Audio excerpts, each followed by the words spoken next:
জীবনে প্রত্যেকটা মুহূর্তে বেঁচে থাকলে কঠিন সময় আসবেই। শুধু হাজারবার না, লক্ষবার হেরে যাবেন, কিন্তু আবার দাঁড়াতে হবে, কারণ সফল একদিন হতেই হবে। জীবনকে জয় করতে চাইলে অন্যকে মনোযোগ আকর্ষণ চেষ্টা করো না, নিজের প্রতি মনোযোগী হও। সারা পৃথিবী কেউ কারোর জন্য অতটা অপেক্ষা করে না যতটা মহান আল্লাহ তাআলা তার বান্দার তওবা করার জন্য অপেক্ষা করে। সুবহান আল্লাহ। আসসালামু আলাইকুম, সবাই কেমন আছেন? আশা করি সবাই খুব ভালো আছেন। আলহামদুলিল্লাহ, আমিও ভালো আছি।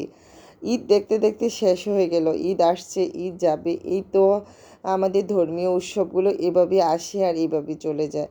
তো ঈদ মানে আনন্দ, ঈদ মানে খুশি। আজ ঈদের তৃতীয় দিন। সবাই পেজে দেখি ঈদের এত এত রান্নাবাড়ির আয়োজন। তো আমিও ব্যতিক্রম নয়, তবে আমি ঈদের প্রত্যেকটা ভিডিও শেয়ার করব আস্তে ধীরে, সবাই লাস্টে, কারণ সবাই একই রান্না করতেছে, কে কারটা দেখবে। তাই আমি ভাবলাম যে আমি একটু দেরি করি, না হয় ভিডিওগুলি আপলোড করি, সবারগুলি দেখা শেষ হয়ে যাক, তখন আমারগুলি না হয় সবাই দেখবে।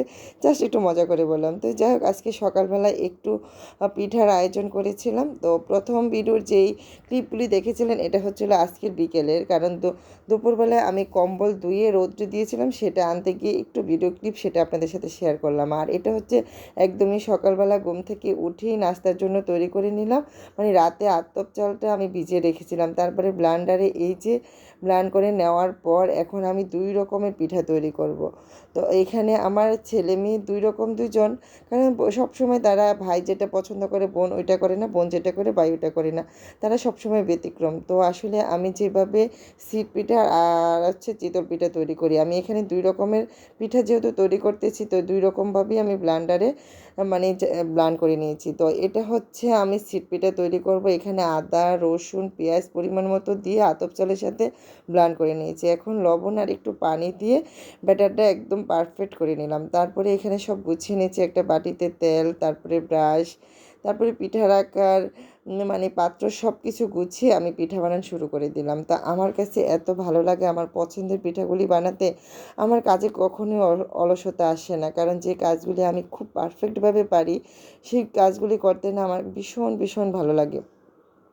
তো এই সিট পিঠাটা দেখা যায় শীতে আমরা বেশি খাই, আর এমন ঈদ আসলে আমার বাবা খুব বেশি পছন্দ করতো মাংস দিয়ে খেতে। তো আজকে বাবার কথা মনে পড়াতে আমি আমার ছোট্ট বাবার জন্য আমি তৈরি করে নিলাম। এই যে একটা পিঠা আমি কি ইজিভাবে তৈরি করে নিলাম না, অনেক সুন্দর। যতটা দেখতে সুন্দর তার চাইতে খাইতে অনেক বেশি মজা। তো যাই হোক, আমার বাবা এত পছন্দ করতো এই ছিট পিঠাটা, তো সেটা আমার ছেলে পেয়েছে তার নানা বাড়ির থেকে। সে এটা অনেক বেশি পছন্দ করে। সে চিতল পিঠাটা একদমই পছন্দ করে না, ওটা আবার আমার মেয়ে পছন্দ করে।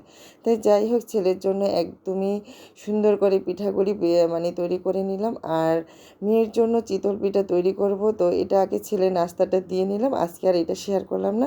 আগামী দিন অবশ্যই আবার চিতল পিঠার মানে ভিডিওটা শেয়ার করব। তো যাই হোক, রাস্তা রেডি, এখন ছেলেকে ডাকলাম যে গরম গরম খাও, এই পিঠাটা গরম গরম না খেলে অত মজা পাওয়া যায় না। তো যাই হোক, আমার পিঠা বানানোর ফুল রেসিপিটি আপনাদের সাথে শেয়ার করার চেষ্টা করছি। আমি আদা রসুন পেঁয়াজ কীভাবে দিয়েছিলাম, মানে চালের সাথে ব্লেন্ড করেছিলাম, সেটা আমি রিলে শেয়ার করেছিলাম। চাইলে রিল থেকে দেখে তারপরে এই ভিডিওটা সম্পূর্ণ দেখে আপনারাও এভাবে তৈরি করে খেতে পারেন। অনেক অনেক বেশি মজা। ঝাল ঝাল গরুর মাংসের ঝোল দিয়ে এই পিঠা খেতে কিন্তু দারুণ লাগে। সবাই ভালো থাকবেন, সুস্থ থাকবেন। আল্লাহ হাফেজ।